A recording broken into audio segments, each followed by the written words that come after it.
पूजा बघायची. खरं तर परमेश्वर हा चराचरात भरलेला आहे. रोमारोमात भरलेल्या या परमेश्वराची अनुभूती घेण्यासाठी आधी सगुण मूर्तीची पूजा ही अंगवळणी पडली की मग सगुण मानस पूजा करता यायला लागते. ही मानस पूजा अंतःकरणात भिनली की मग तनमनाची शुद्धी होऊ लागते.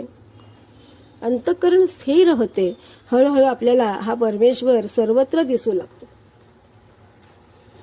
संत जनाबाईची अशी अवस्था झालेली होती. तिला अणुरेणूतला विठोबा दिसायला लागलेला आहे.